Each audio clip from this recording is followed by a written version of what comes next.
Folks, welcome back to So Bad It's Good. This is great, actually. Now, I worked for Betches for a hot minute, and I love them so much. I truly do.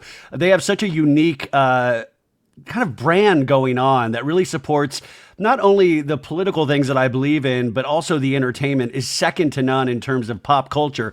And they have a new podcast they just launched about a month ago called Blabbermouths, and it is taking two of their like social media content managers or creators or whatever we're supposed to call them. I'm horrible at social media, but they have formed the Blabbermouths, and if you want to kind of find out what's going on, what's up to date, what's current, what the kids are talking about from two people that are chronically online, I do highly recommend this podcast. I was listening to a couple of their episodes, and it's quick, it's funny, you can tell that they both like each other, which is always amazing.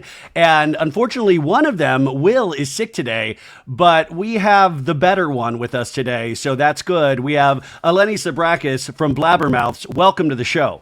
Thank you. I love to be described as the better one. Yeah. Listen, I've never described it with my siblings or with anyone ever in life. So.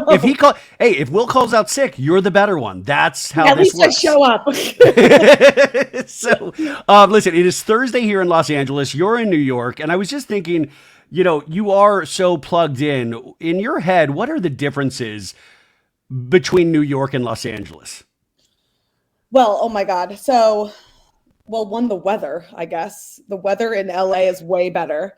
Although, what's it like in New York right now? What's the weather? It's like really, really hot, but in a way that's like brutal. And like you walk outside and you're like sweating and like my thighs are rubbing together and I'm unhappy. Oh my God, I chafe all the time, regardless of the weather. Yeah. It's not good. And then, I don't know, LA, I feel like had more gluten-free, dairy-free options. But they make you pay for it. It's expensive. That's true. Erewhon is getting up there. It's getting atrocious with the $50 to strawberries. When do you think New York is going to get its Erewhon? I don't know. They're really missing an opportunity here because I feel like the people will pay. Yeah. I mean, that's what I feel like. It's like a no-brainer is that when are they going to break into that New York market? Because guys, if you don't know Erewhon, it is just this ridiculously priced organic food store that is very trendy. They also have the Hailey Bieber shake. They have all celebrity shakes. Spencer Pratt would eat there like every day. You drop like $75 just on a couple of things, but it is so part of the culture and the moment and the youth movement of Los Angeles. But it's also kind of scary in what it says about the times because, I'm a Ralph's grocery store kind of guy. And now we have Erewhon that is completely dominating the trendy food market in Los Angeles. What is that like in New York? What is your trendy food place in New York? I'm a Trader Joe's girl through and through. I love Trader Joe's is great. I was a Sprouts girl when I was in LA. I liked the Sprouts. Oh my God. My mom used to make me go to Sprouts in Arizona all the time. And that was actually great. There's no shame in Sprouts, but Erewhon, if you are looking to drop $100 on three things, that is the place that you go. First off, congratulations, of course, on the podcast.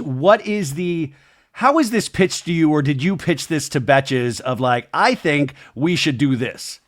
Well, it was brought to me. And I think it was that my coworkers were like, wow, Will and Eleni cannot stop talking at their desks. And we need to capitalize on this because it's too much.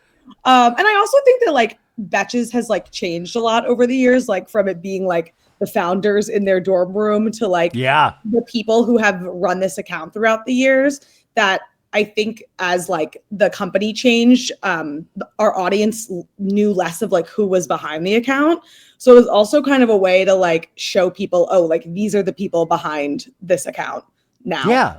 Like it's not just AI. There's an actual living, breathing human person, There's me sitting there struggling with my thoughts being like, I cannot make another espresso martini joke.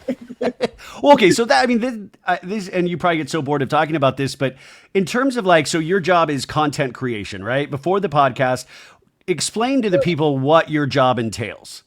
Well, okay. So it's so much.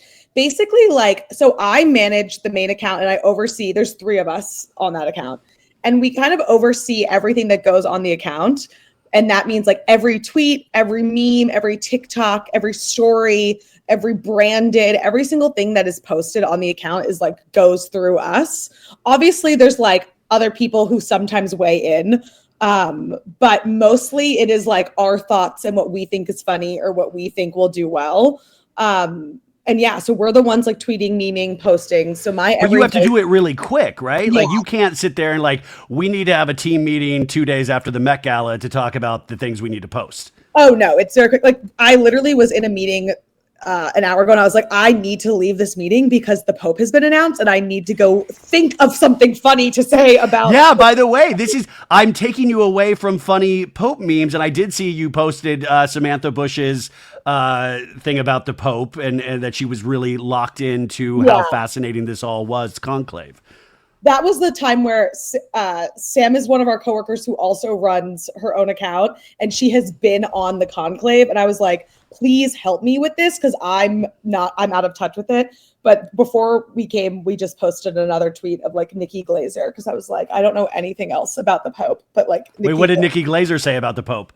Just who I wanted to be the first American Pope, and it was Nikki Glazer in the Pope hat from when she hosted the Golden Globes, right? Yes. I'm like, okay, that's good. That's what I do for work. Well, but how much is it like of, I tend to post on social media, which sounds so funny when I'm inspired or there's something that makes me laugh. And it doesn't necessarily mean that I think it's going to make other people laugh. It's just me having like this mouth, like I can't stop the urge. So I post it. And sometimes it's like disastrous results. How much of it is a formula for you? And how much of it is like, oh, that is funny. And that really makes me laugh. We definitely like try to post a certain amount every day. I think it's a mixture between like really shareable content and like the stuff that you would send in your group chat and then like the stuff that I genuinely think is funny. Now, does that always do well? No. For example, like last year, I was really into like jokes about Glee. And I was like, hey, not a second to say, yeah, you did not miss that Glee boat at all. Yeah. No, and I was like, and I literally was laughing aloud at my desk. Like, this is the funniest thing I've ever written. Maybe the worst performing post of all time. Okay, well, that's what I find fascinating is that you put this out, you find it so funny, and sometimes it's heartbreaking when you then throw it out into the world. And you can blame the algorithm, you can blame a lot of different things, but it is interesting when you're like, oh, that did not hit at all. Society wasn't ready for Glee.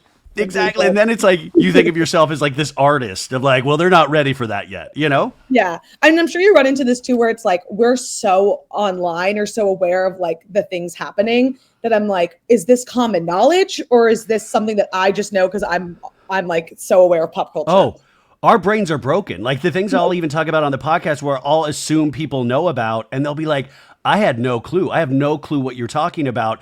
And that's what shocks me. And then you have to realize like, oh, we're the sick ones. Yeah. We're the ones that are so plugged in. So for you, where did that start? Like, was that as a kid? Because for me as a kid, I grew up in Kansas, but anything pop culture, anything movie, TV, music related, I needed to get my hands on. And it was like this obsession from a very young age. What was it like for you?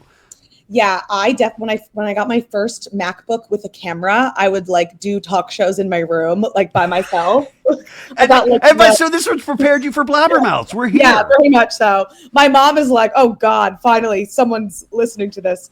But so I did that. And then I went to school in college for like television production and worked in like TV and pop culture, was always very into that. I was a TV producer for a couple years. Oh, wow. Yeah. And what show? I worked, oh my gosh, a lot. I did every housewife franchise you could think of. I did Love is Blind, Perfect Match, some like weird dating shows that you've probably never heard of because they're like got canceled off the air. I just did What Not to Wear, the reboot. Oh, Stacey and... Yeah. I quit that job to come to Betches. Wait. So how bad is it in reality TV production that you quit that to come do what you do at Betches? That's fascinating to me. I feel, okay, so I mean, this guy could go on for hours about, But I think that when like the strikes happened in last year in the movie world, Yeah. I don't know if people are like aware that that happened. There was a writer strike and an actor strike all kind of like at the same time. And we were already coming off of COVID where production really took a huge hit. And then we had this strike happen, which was like a hit on top of a hit when we were trying to get people back to the movie theaters and everybody's streaming things. But it was a really very scary time for the industry.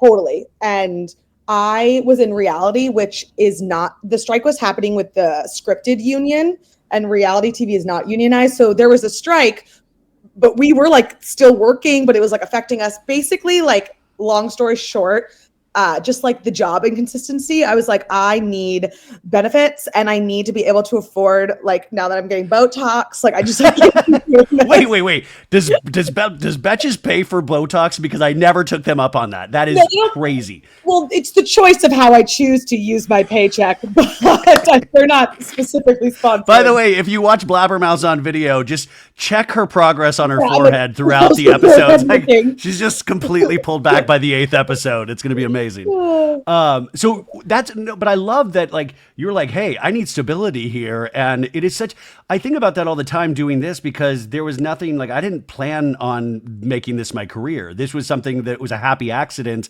And now I truly, truly love this. And I'm like, oh yeah. Like, do you truly love what you do? Because I imagine it's, for me, there's like light pressure doing this, but for you, I feel like there's so much pressure. It's silly kind of in a sense, but we take it very seriously. But like every day it's a different story. Yeah. I feel like I was always the person like on set. Like, I remember during Housewives confessionals, I would be the one with my phone being like, I feel like they would care about the Pope being announced, but I'd be like, I don't know, J-Lo got divorced again. And everyone would be like, what? We don't care about that. I'm like, oh my God. Like, no, you would try to ask the housewives in their talking heads pop culture questions. I'm Perfect. like, Larsa, do you know J-Lo? Like, what's happening? And then I also, when I was working on shows, started like filming TikToks and like doing social media about my job in TV. And that was always what I wanted to do more. Like, I always wanted to do social media more than I wanted to like be on set for 17 hours, as fun as it was. How do you explain? I mean, obviously, social media has now been around for a while, but at the same time, it is, theorized to connect us closer together. And in a lot of ways, it's isolated us even further in some ways. Like, if you have I feel like your mental health can really sometimes take a detour when you are so, I mean, it's definitely hurt mine chronically online. Do you have any kind of take on that, of like how plugged in we are, and is it affecting our outside relationships?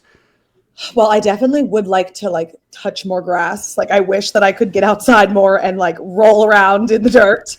I think like my mental health wise, I really try hard on the weekends to like unplug. We still have to like post on the account, but there's 3 of us and we take turns. But unless like Taylor Swift is pregnant or I guess the Pope is announced, like then I'll lock in and I'll do a post.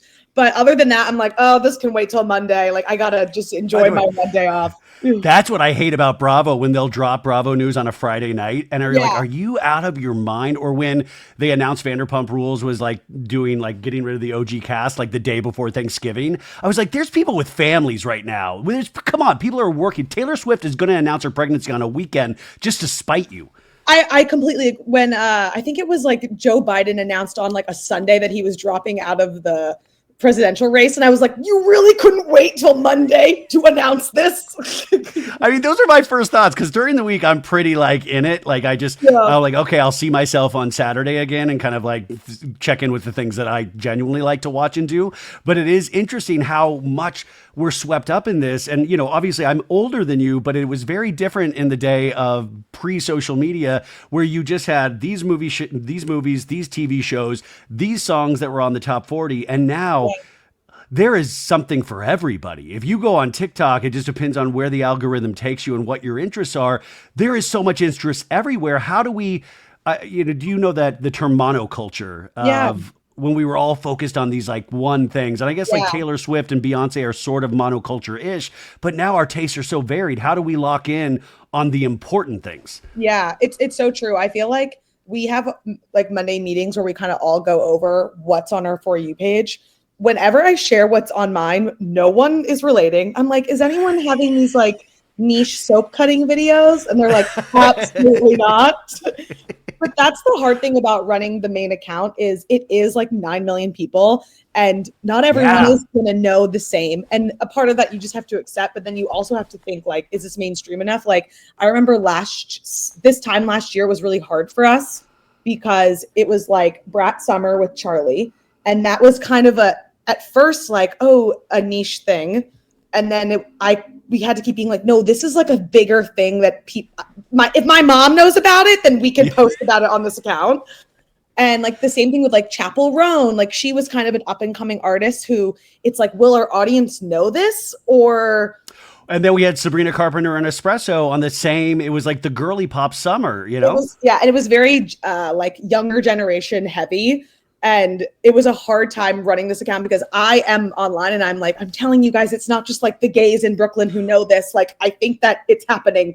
And no, the Charlie XCX thing is really fascinating because I remember when the album like was about to be released and the cover got released and it's a simple green album cover with just Brat and lettering. And a lot of people were like, come on, you could have put some effort into this. Like, this is ridiculous. And then the album hit and now here we are a year plus later and she is touring. Now there's a big thing at the tour where they put the Brat logo on and it's getting kind of rotten, like a rotten apple, like each concert stop, which is really cool to watch. Oh, I didn't know that. No, that's really cool. Each stop, it gets a little browner and a little more cracked on the backdrop that she's using. Super cool. Well, I know something that you don't. How is this even possible? Will is a huge Charlie XCX fan.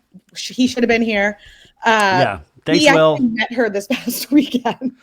Oh, no wonder he's not feeling too well. He's not feeling well. He's probably hanging out with Charlie. I'll have to ask. We can do that.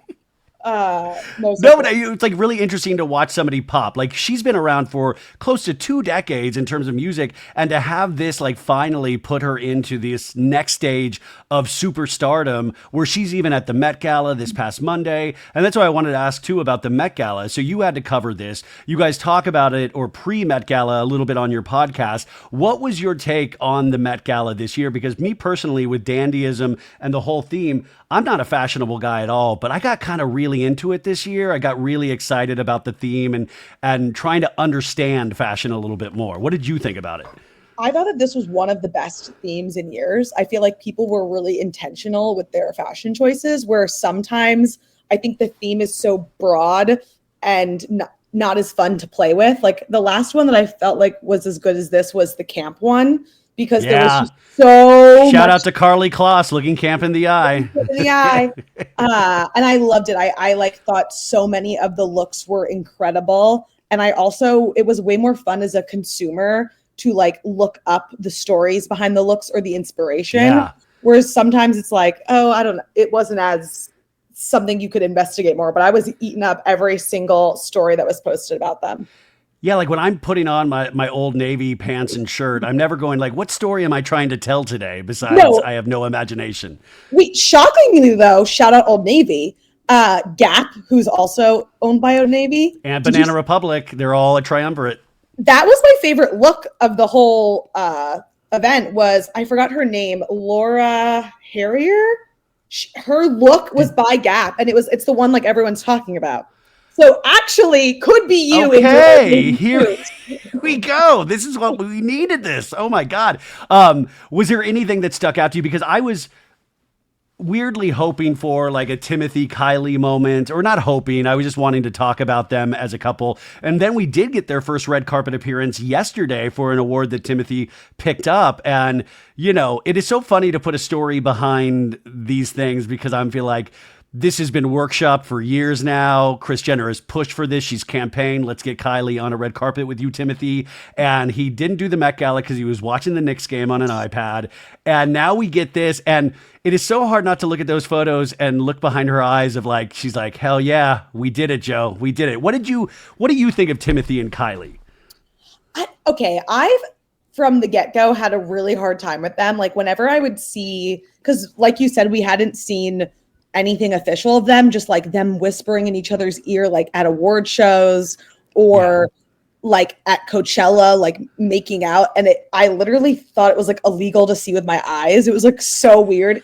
It's almost like when you're in high school and like you're friends with a guy who's like not in the popular group, and then all of a sudden a girl from the popular group starts to date him. It's like, wait, you think this guy is cute and then he like leaves your friend group and you're like, what's happening? Well, there's an element of like She's All That in these kind of 90s rom-coms, or like just weird, bizarre, this would be a movie. Yeah, I'm like, Wyatt, what do you see in this man that like we thought was cute, but like for us, not for you? Wait. You're saying, what do you see in Timothy, Kylie? Because I'm on Timothy's side of what do you see in Kylie? I think that they're both, something was off for me. Seeing them on the carpet, I think that they're in love. I see it now. The whole thing is just like feels like worlds colliding because they're from such different worlds in my ether of my mind. And you go from Travis Scott to Timothy, and then you have like $1 billion family that has made like kind of their bones on people that they have dated on top of everything else. But it is so interesting then because Timothy wants to be thought of and is, you know, an artist. He just portrayed Bob Dylan. And I always joked of like, man, how much Bob Dylan did Kylie have to listen to? And what was her favorite Bob Dylan song? And did she start pretending like she liked Bob Dylan throughout that process? Did she like it? Yeah, I'm like, does she like talking about like acting and like, I don't know what they talk about. And then they went to Coachella together, and we saw some awkward video of them watching Charlie XCX. And Kylie was, you know, she was with the girl that dates Maddie Healy and like, you know, whole girl gang. And then little Timothy's there, like behind her, kind of awkwardly standing there. And you're like, what are these moments? And by the way, it could be completely this ecstatic moment from them, but we see one video or one photo and we put a whole story in our heads behind it. Yeah. I'm just starting to get used to the idea of them. I'm like, me personally, I hope they let them know that I'm just starting to get okay with them. That's fine. By the way, wait, also, is this a recession indicator if we get used to them as a couple? Is that a sign of a recession? Maybe. Honestly, didn't even think about it that way, but there's recession indicators flying all over the place. Rihanna okay, so can you might be one. Well, you are okay. So you're a young hip person. Obviously, I sound so old when I say that, but I was wanting to explain recession indicator to the audience that might not be chronically online. Totally. Recession indicators are basically things that are happening in pop culture that are so similar or on the nose to things that happened in the 2008 recession that we must speak of them. For example, like flash mobs are back. Wait, are flash mobs back? Oh, flash mobs are back. There was just a flash mob in like Times Square to Doechie's Anxiety. No. Are you seeing the ice bucket challenge happening? Oh, I did see a little bit of that on TikTok, but I didn't know if it was just like a smattering. I didn't see it's back. But the fact that it's even happening is like, whoa, recession indicator. Suddenly it's 2008 and my parents are getting a divorce. Like that's crazy.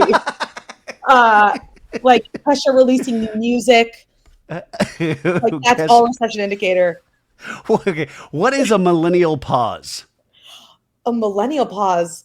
A millennial pause is like, I think when millennials film videos, they pause before they start recording because they're like gearing up for the record. Whereas I think these Gen Z kids who I guess grew up with filming themselves, like launch into the talking. I was watching a Jax Taylor TikTok, star of the Valley in a mental health facility, and he was all the comments were like, nice millennial pause there. And I was like, whoa, this is the first I've heard of this. And then I was like, do I do a millennial pause?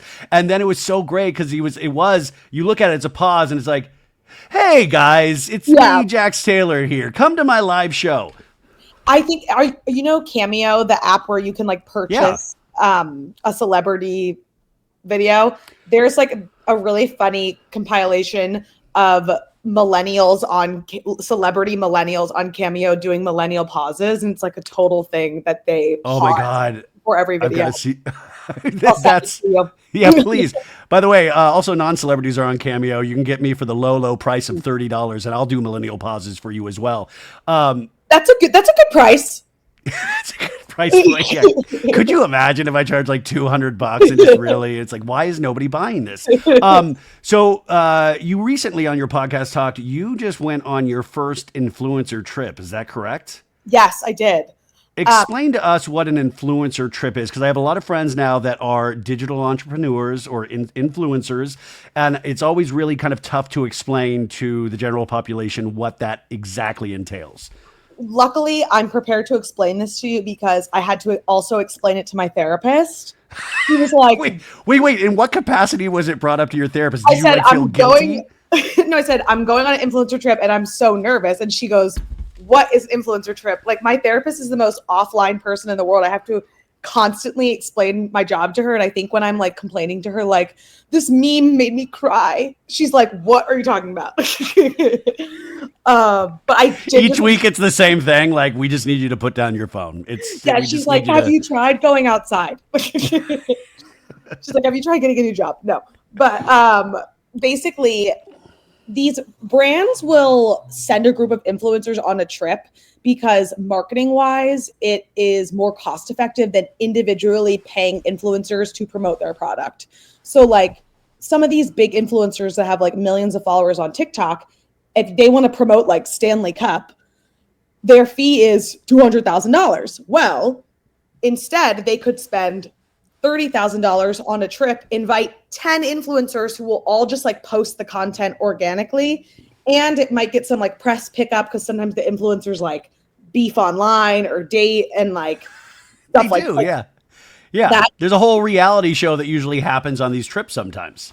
It's a whole marketing strategy. And it really got crazy with the brand Tarte because the Tarte trips. The Tarte trips. Tarte last year, I'm sure you know, did this like insane trip to Dubai where someone on the internet like calculated the cost of the hotel flights, and it was like each person would have been $80,000. But in Tarte's mind, it's like this was cheaper than buying an ad from them, basically. So yeah.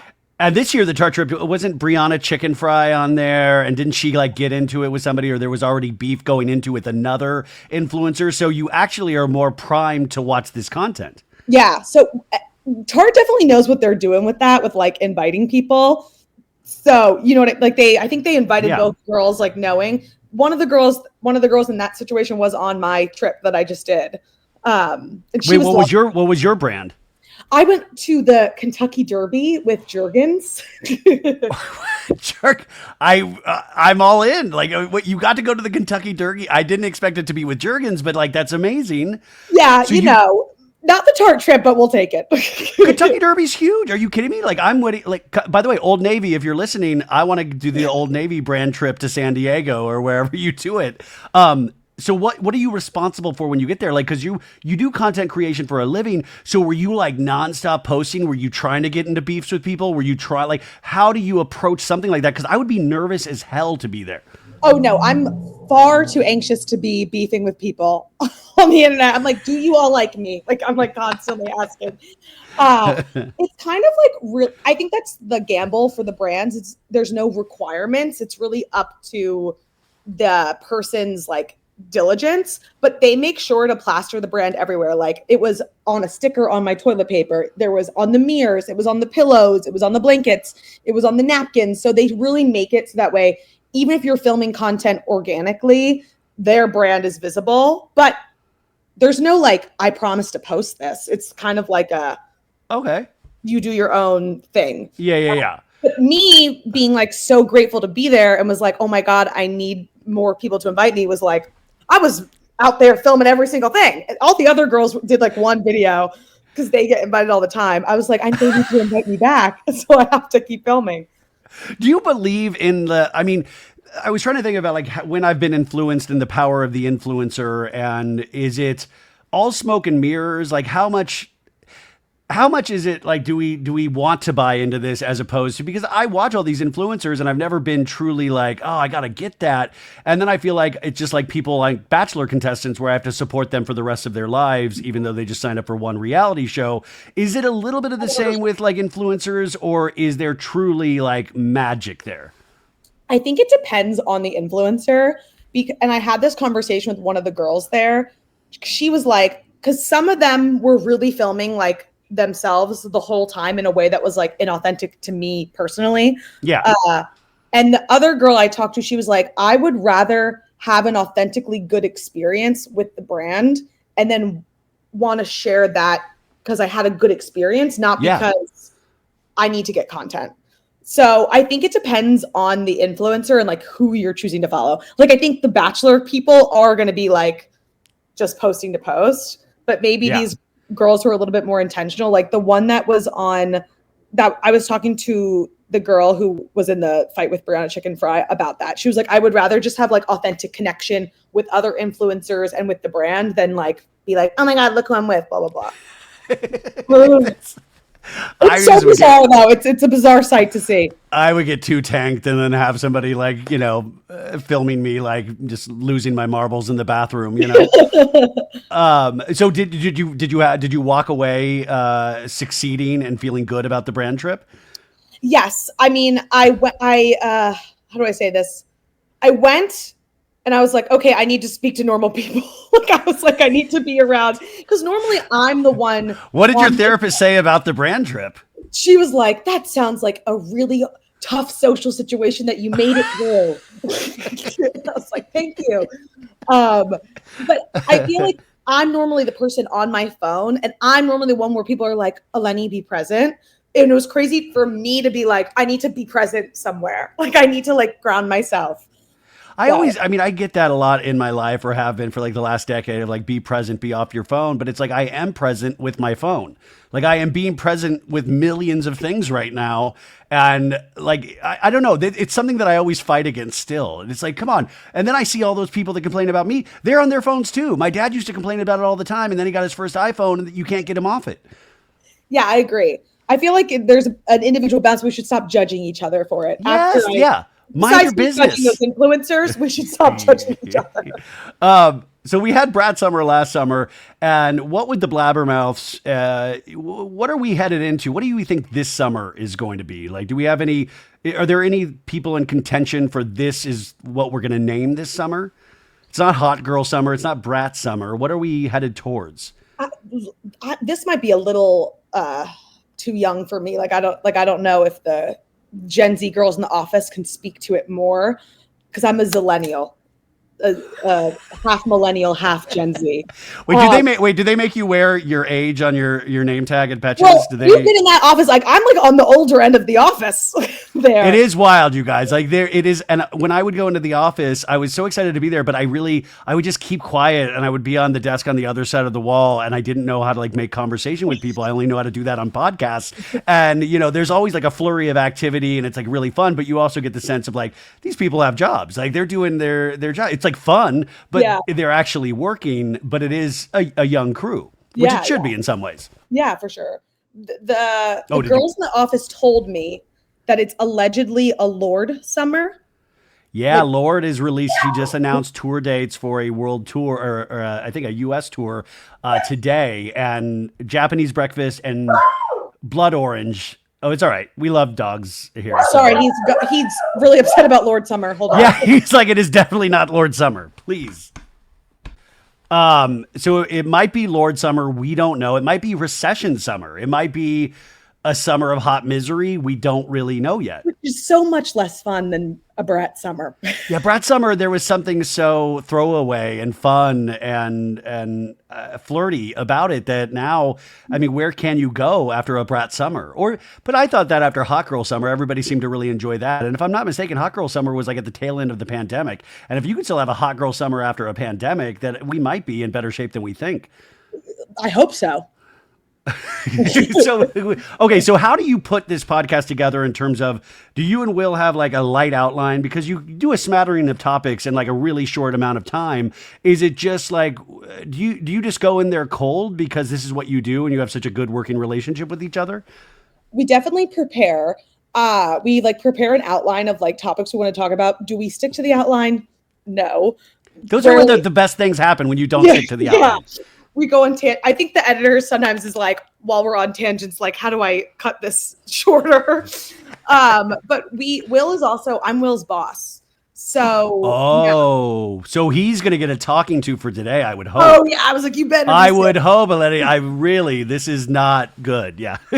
But so sometimes I'll like try not to talk to him on the day we record, which is hard because I'm his boss. I'm like, don't speak to me. We have to keep it fresh. Save it for the pod. Save it for the pod. Save the magic for the pod. So when he like met Charlie XCX, for example, I was like, he sent me a picture and I was like, so happy for you. Do not tell me anything that happened. Save it for the podcast.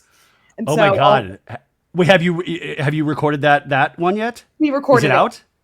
It's coming out this Saturday. It's the one coming out. Okay, it's coming out this Saturday, so we'll be able to. Is it a good story? This is a good story, yeah. But I'm like, our only preparation is really me ignoring him. That's all you need. I'm telling you, that's all you need for a successful podcast.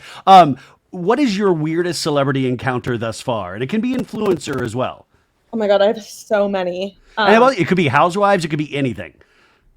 I feel like housewives is a separate bucket of like encounters I could talk about for days. The weirdest like major celebrity one was the Kardashians. I was working on David Letterman's Netflix show. My Next Guest Needs No Introduction. I love that show so much. Really you on the Kanye interview? Yeah.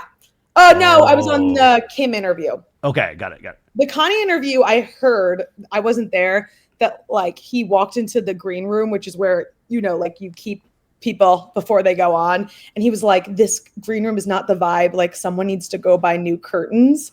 And my counterpart had to go buy curtains that Kanye wanted to hang out in a room for 5 seconds with. I do think about you guys listening wherever you're at, you have your regular job. Just think about somebody, a type like Kanye that comes in and just ruins your day by a inane request that just because the word vibe is being thrown around. Like just even like take away the fact that he's Kanye and he's made like some decent, amazing albums in the past. Take away all of that. Just imagine somebody coming in and ruining your day like that. How bummed you would be at the end of the day.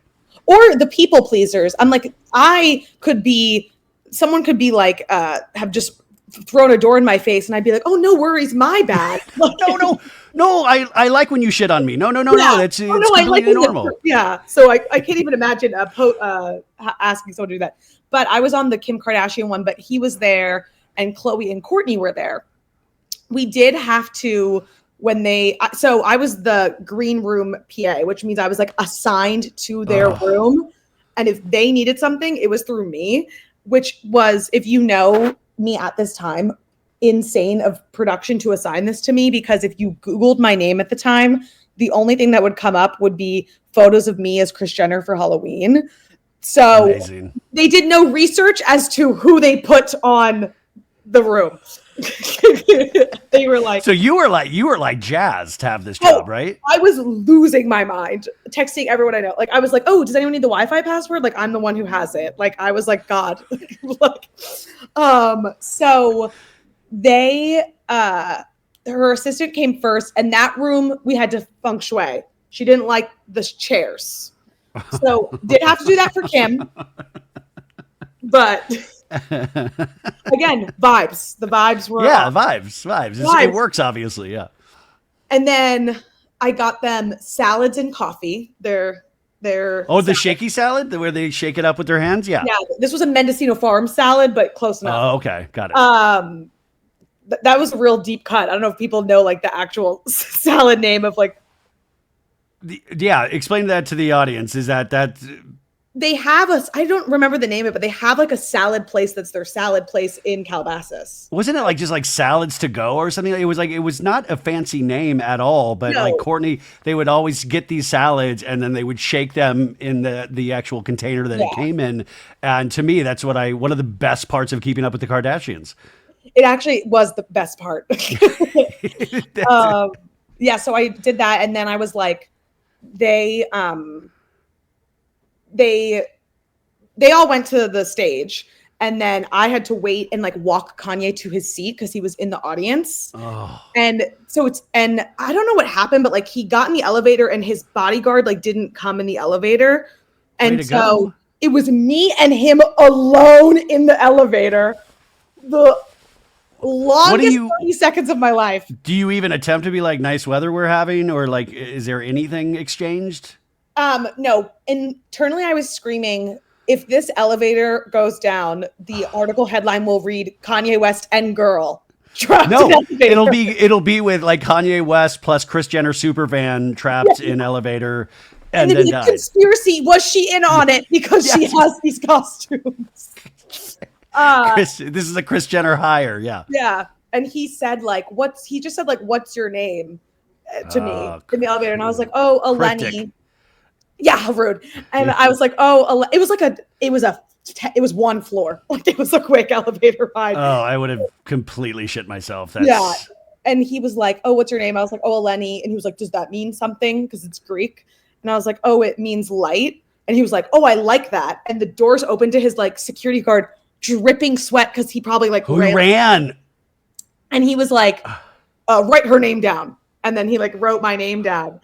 But I'm like, poor security guards like having to keep a list of like just things that inspire weird Kanye. Like amazing. I was like, if they had another kid, maybe it would be my name. But then they got divorced. Could you imagine if that happened? Oh my God. What shows do you currently watch? Are you a big, because that's the other thing when I will talk to my niece or nephew, they don't really watch TV, or they'll watch like weird shows on Netflix that like, she got into like a Chuck fixation for some reason, that NBC show. It was so weird and bizarre of a choice, but they don't really watch a lot of TV or movies. And that really, it bums me out because my whole life is TV. What do you currently watch? Or what have you been obsessed with? I watch all the Housewives, obviously. I love Summer House. Where are you? I love Summer House. Where are you with Lexi and Jesse? Okay. I think that Lexi, she already off-put me by saying that she was bullied for modeling. I was like, oh, cry me a river. The kids didn't care that you went to Paris and you came back and no one cared. Cry me a river.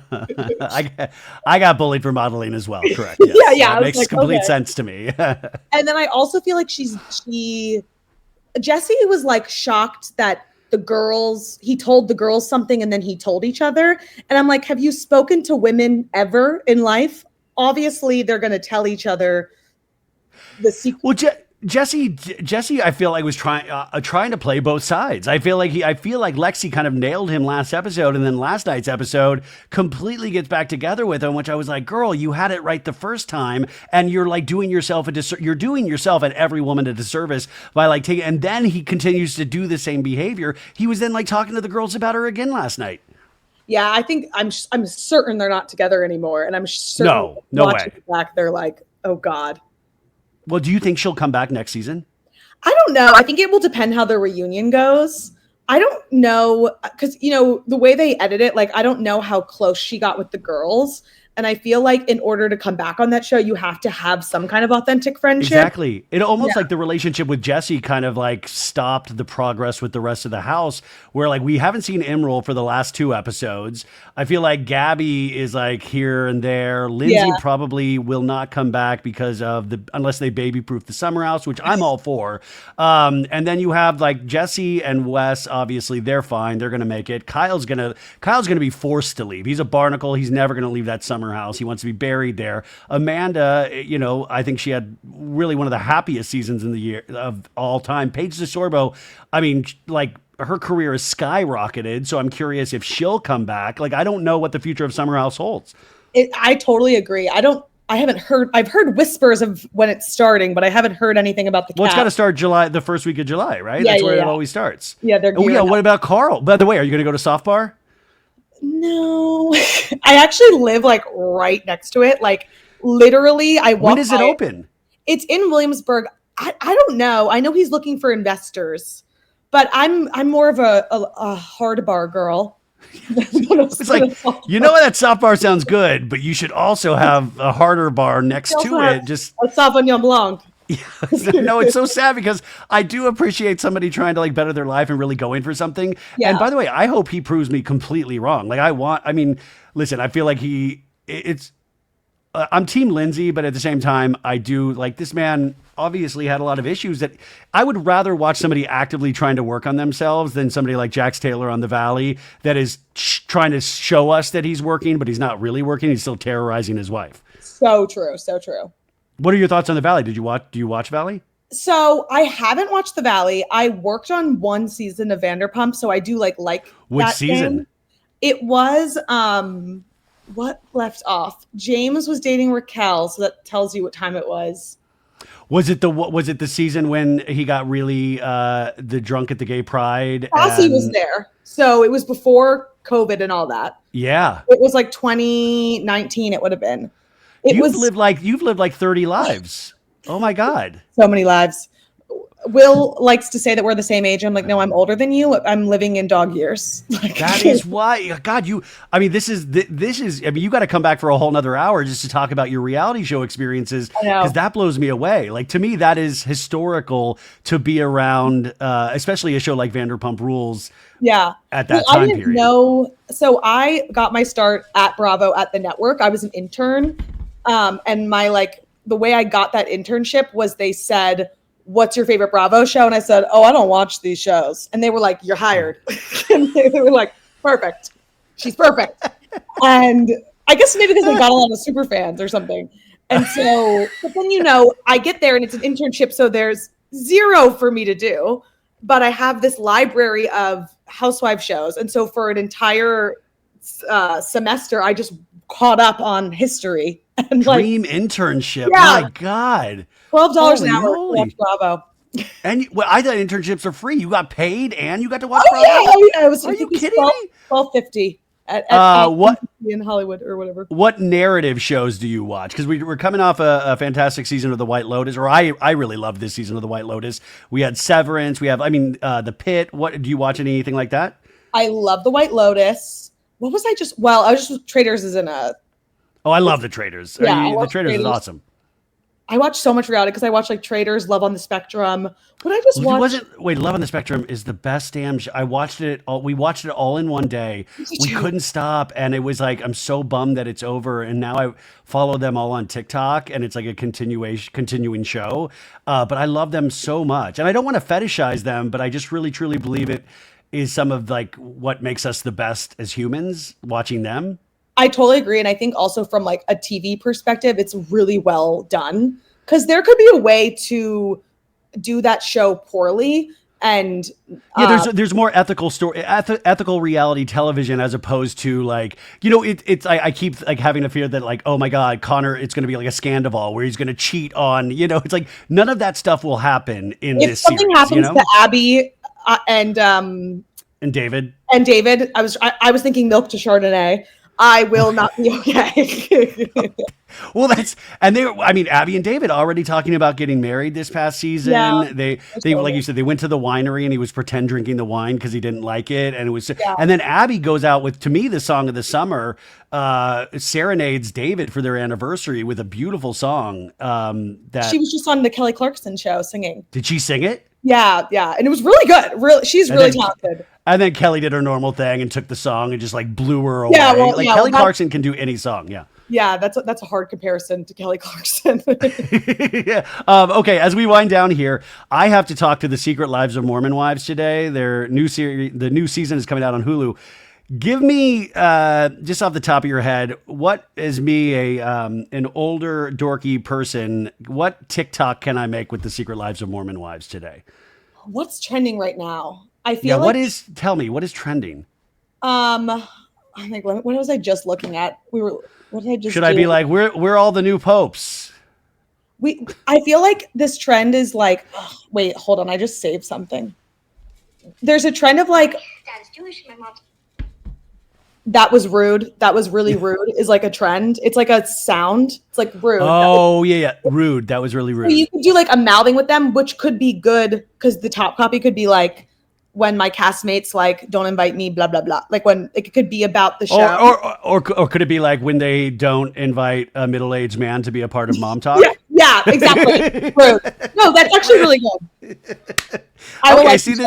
Wow. Okay. Now I'm going to send you a W-2. You are now hired by So Bad It's Good Industries. So what is coming up with Blabbermouths? What are your overall plans for this? Because what I want you guys to do, and what you're so good at always doing when people come on, is go to subscribe, like Apple Podcasts, Spotify, and rate and review it. And we always, like, even before you listen to it, rate it 5 stars, because I do this every day. I see how much work goes into it. And especially over at Betches, I see how much work they put into things in studio. And I want things like this to succeed. And there is no, like, I love that there are more and more podcasts each day. And I think it just kind of it makes everybody rise to the occasion a little bit more. So go subscribe, go rate it 5 stars. Just because you're with Betches doesn't mean that you automatically just have downloads and all of this stuff. Like they're building an audience. So be a part of this. I'm telling you, it's a really quick, really fun, enjoyable thing where you're actually going to learn a bunch about pop culture, what's actually happening, what's trending. But what are your plans? What do you see for this?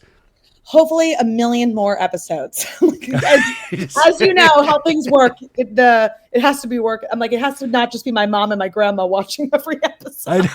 Well, listen, my dad still doesn't know how to listen to the podcast. His friends listen and then they'll tell him about it. My mom every week will be like, how do I get the link? And I'm like, well, when it is there at 10 a.m., it's not there yet. Yeah. And then they think they know all about podcasting. They're like, are you on video? And I'm like, I mean, kind of, it's not my main concern, but like, it's mainly an audio show. It's like, well, I see a lot of people are doing video. And I'm like, thank you, Dad. Thank you. Wow. Aren't they the experts? Yeah. I would like is this Joe Rogan? What is this? Anyway, so the podcast comes out, is it every Saturday? Is that when it comes out? Every Saturday at 10 a.m. And on Spotify, you can actually watch the video. YouTube, you can watch the video as well. And then, I mean, this was great. This is what I love about these. I have never really had a full conversation with you before, but this was delightful. I so appreciate you being here. And anytime you want to come back, Will no longer has an invite at all. Yeah. He's done. But Eleni, anything that I can do for you, I'm happy to do. So, thank you so much. We'll talk to you next time.